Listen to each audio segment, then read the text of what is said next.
மக்கள் நீதி மையம் ஒண்ணும் இல்லாம போனது தெரியும். ஒரு தேர்தல்லயே நிக்காம போனாங்க. அப்ப அவர்களுடைய வாக்குகள் ஒருவேள விஜய்க்கு போகலாம். இல்ல மறுபடியும் ஏடிஎம்கேக்கே அது திரும்பலாம். இது இல்லாம லோக்கல் டாமினேஷன் இருக்குது. அந்தந்த இதுல ஏரியாக்கள்ல அந்தந்த ஆட்கள் பழையபடி உருவெடுத்துருவாங்க. இப்போ கொங்கு மண்டலம்னா எஸ்பி வேலுமணி மத்த டீமு இது எல்லாம் இப்போ மத்திய மண்டலம் அந்த அது ஒவ்வொரு இதுவும். சென்னையில மட்டும் திமுக ஆதிக்கம் செலுத்தும் எப்பவுமே.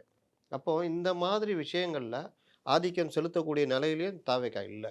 அவர்கள் லோக்கல்ல ஒவ்வொரு பகுதியில இவங்கவங்க இதுன்ற மாதிரியும் இல்ல. இப்ப தான் பிகினர், ஃப்ரெஷர்ஸ். இது இல்லாம திமுகவுடைய கோர் பேங்க் ஓட்டு பழையபடி தான் ஜெயிப்போம் அப்படின்னா, இஸ்லாமிய சிறுபான்மை மக்கள் பிளஸ் பட்டியலின மக்கள். அத வேணா இவர் பிரிக்கலாம். பிளஸ் டிஎம்கேக்கு ஏடிஎம்கேக்கு போற வாக்குகள் சில இது அவர் பிரிக்கலாம். இந்த பெர்சென்டேஜ் தான் நான் 10 டூ 12ன்றேன். இந்த 10 டூ 12 நான் சாதாரணமா கம்யூனிஸ்ட் கட்சிகள் வாழ்நாள் ஃபுல்லா ட்ரை பண்ணி 2 தாண்ட முடியல. 30 வருஷமா கட்சி நடத்திட்டு இருக்கிற திருமாவளவன் 2, 3% தாண்ட முடியல. காங்கிரஸ் கட்சி தலைகீழா நின்னு தண்ணி குடிச்சாலும் கூட இருக்கிறதுனால 7%, 8%.